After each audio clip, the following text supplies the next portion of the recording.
Last week's video was a bit slower just from the number of people, and this is a continuation of that from the same exact day. But man, did this turn around just how much different it was for the same number of people, just on a completely different field that's more attuned for it. What's up, guys? Welcome to the Wolf's Den. My name is Wolf, and today we are once again back at Bingfield, Illinois for the continued testing of our A&K ACR with the Perun Lightning 2 in it.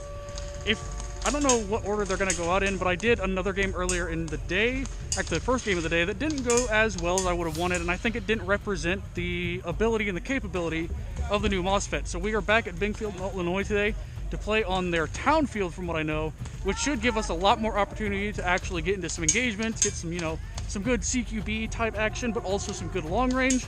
So we'll be able to get a little bit better of an idea of what our new MOSFET from Perun is going to be doing. So, without further ado, let's get right into this first round and see how this thing does.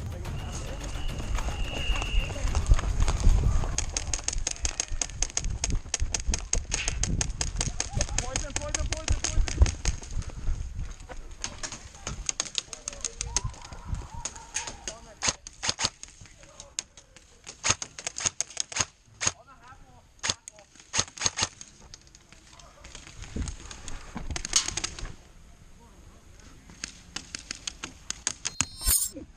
Good shot, Eddie, good shot! Although my initial plan of playing a little bit more aggressive and pushing up to the front of our forward line pretty early on didn't go as planned, I truly have to give props to Eddie of Active Airsoft there. He got a very, very clean shot, just barely grazed past the top of my helmet, but even a grazing shot by this absolute legend still is enough to get me out. So after heading back to respawn, I decided to go to the right side of the field, and this is where I ran into a very similar situation to what happened last week out on towers and trenches. If you guys haven't seen that video, I'll link it in the description as well as put it up above in the top right as an info card for you guys to go and watch after this one's done. But after I went back and respawned and linked up with some friendly forces on the right side of the field, we ran into a very proficient sniper. I'd be willing to bet money that it's the same one from last week's video, and he's off in the woodline on the right side of our spawn, just absolutely annihilating anyone who gets far enough along on that right side. After seeing a bunch of friendly players end up coming back to spawn after getting to this right side, I decided to play it a little bit slower, and this turned into a very drawn out game of cat and mouse between myself and this enemy sniper who's off in the woodline. So rather than showing you guys the entire engagement and honestly kind of boring you guys to death as I just very methodically scan the tree line for any kind of movement I possibly can and playing very slow compared to the opening, I'll go ahead and jump towards the end where I actually start to get a better idea of where the sniper is and start to engage him as well as some other enemy players that come up ahead of us towards the middle of the map. I figure this will be a lot better for you guys, that way you guys aren't watching me just constantly look back and forth from left to right, trying to find any amount of movement I possibly can to nail down where the sniper is.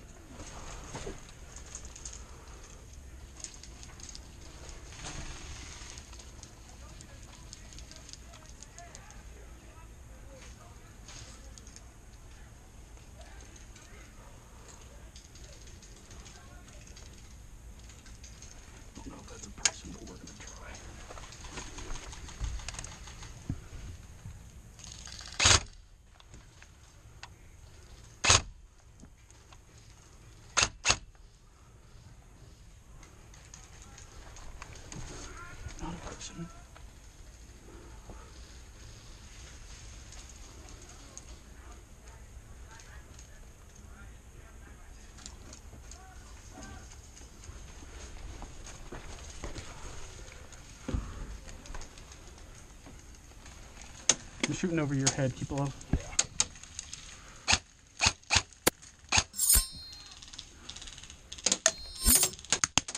Chill, bro, chill. Damn. Hit me with the first one.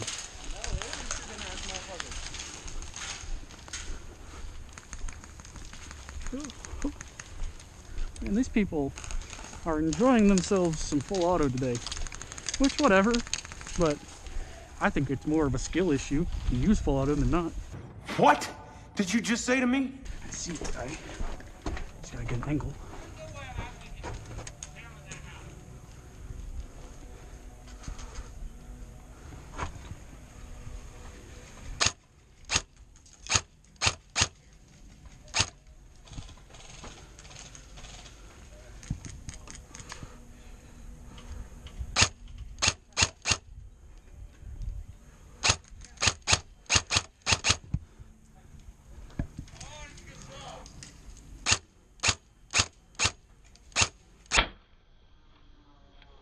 I'm in danger.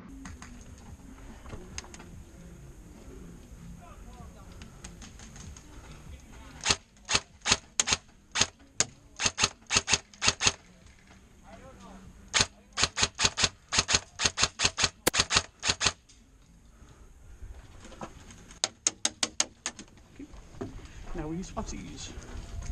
Once they pick me up in one spot, I move. Go to another one.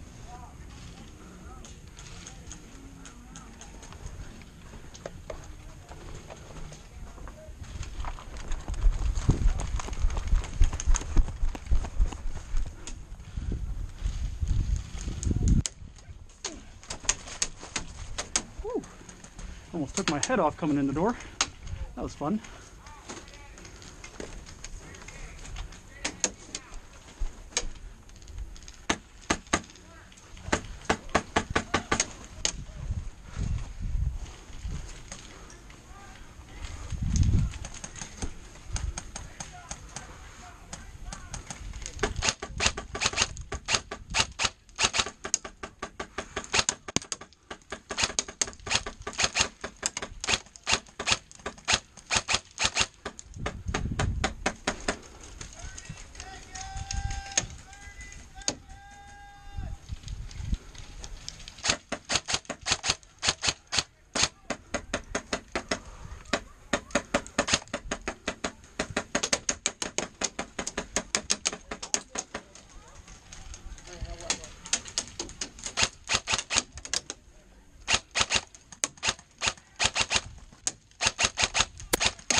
And with literal seconds left on the clock before the end of round 1, I take yet another hit right before the ref blows the whistle for us to switch sides. And as you guys can tell by the rather skewed numbers down the bottom left for the counter, this first round obviously didn't go quite as well as it could have. Fortunately though, the shortcomings of this first round are not to blame on the ACR itself. It has actually been running incredibly smoothly with the Clicker Pro and the Perun Lightning that we have inside of it, and it's actually been a lot of fun to run for this first round. Where we've actually been getting our issues is from the operator behind the ACR, aka myself. As you guys could probably tell if you've watched both this video and the video from last week, I'm a little bit rusty as it's been a little bit since I've gotten out to the field for some regular games. I promise I'll get some more reps in between now and the next time the ACRs come out, because trust me, the ACR will come out once more, because I think we can do a little bit better. But that is a discussion for another time. For now, let's get right into round 2 and wrap up the rest of this video and see how it goes from here after we switch sides. My plan this time is to take just a little bit slower, let the rest of the team disperse out off the rip, and then get a gauge on what both our friendly team and the enemy team are doing, and go from there.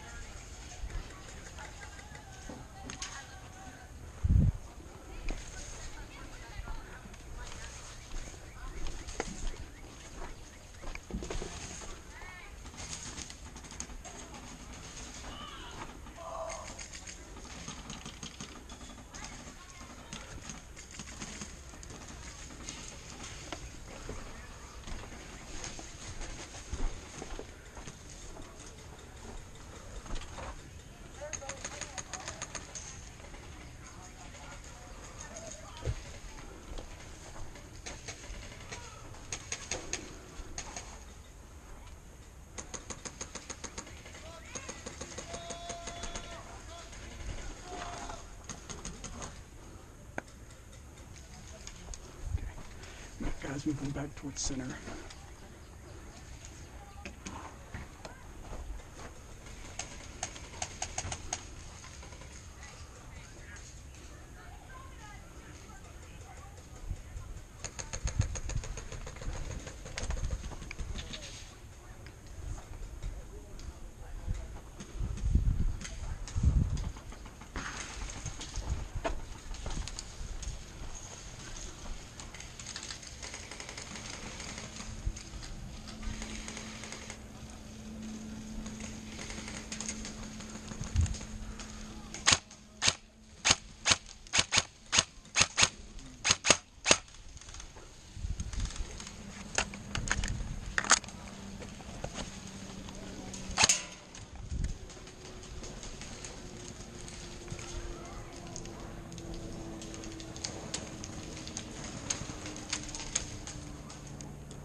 After taking the opening of the second round to observe what the enemy team is doing a little bit more closely than I did during round 1, I'm noticing that they aren't pushing quite as hard as I was expecting them to after how they did during round 1. During round 1, they had a lot more players pushed up towards the front line, playing a little bit more aggressively.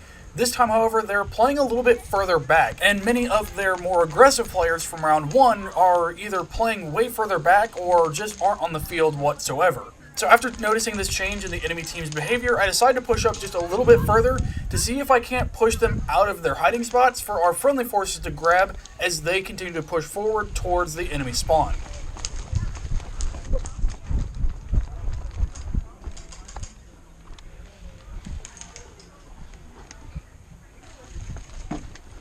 Maverick still on that, Brock? Is Maverick still on that?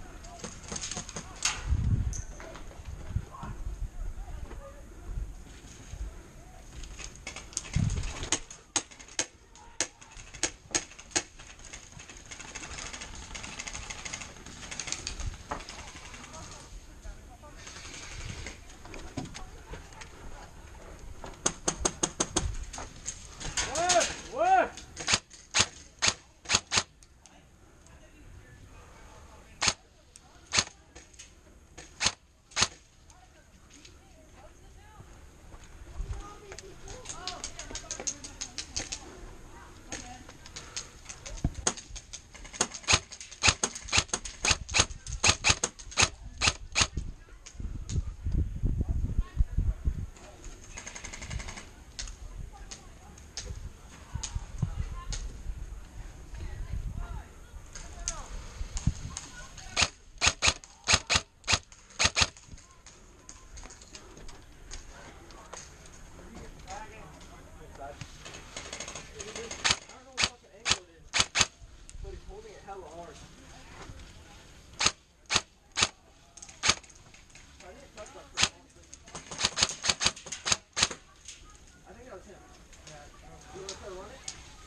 That was ricochet or not, but I'll take it.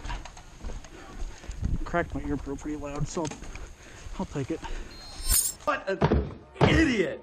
While it is likely that this hit was just a ricochet after going back and listening to the audio replay from both of the camera views, I'd like to think that I have a bit more class and a bit more honor here on the channel than that, and decided in this instance that it was just better to take the hit and call out. That way, if it was actually a solid hit that felt like a ricochet, I would at least be clear of any wrongdoing or cheating, quote unquote, when it was something that was definitely passable as a ricochet. I personally think it's just easier to take that route rather than getting into a screaming match with someone if they think that you're not calling hits later down the road, but you let me know down in the comments what you guys think of it and what you would have done in this situation. Now, as I'm walking back to respawn after my questionable ricochet hit, I actually ran into a player that I did talk to off camera prior to this game who was having a little bit of issue with his HP8 M4. To be able to play here at Bing, he had to bring his PSI and some of his pressures down, and he's been having issues with it feeding, so the rest of this game I actually spent helping him try to dial in his pressures on his HPA engine. So that will unfortunately bring today's video to a close, but I hope you guys enjoyed it all the same, and as I mentioned before, I promise the ACR will be getting back out very soon after I get some more reps in, get a few more games in me, and I can promise that kill counter down the bottom left is going to be a little bit more appropriate for the platform that I am arguably the best known for. I mean, let's be honest, an ACR game should have a better kill count. Just for my own ego and vanity, if nothing else. I mean, come on, I'm like the ACR guy, that's my thing. I just have to do it, I mean, come on. But like I mentioned, this did end up bringing an end to today's game, so I'll go ahead and hand it back over to myself in the present or past. Time is relative, you know what I mean. The guy back out on the field who is still me, but I'm doing a voiceover in the current moment prior to when this video. It's all confusing. Anyway, I'll pass it back off to myself to round out this video. Alright guys, so that is going to wrap up today's video. I think that did a bit better, sorry, the camera's way up. I think that did a much better job kind of showcasing what the Lightning 2 can do in the Masada. Trust me, it'll be out more once I fine-tune it some. Well, not fine-tune it, but just get accustomed to it. Trigger is definitely something to get used to, since in this particular AEG, it didn't have that snappy of a trigger before, but in due time. Other than that, thank you guys so much for watching. Let me know what your thoughts down in the comments below. If you enjoyed and you haven't already, be sure to subscribe and leave a like to let me know. And as always, this has been Wolf. Hope to see you guys next time I hit the field.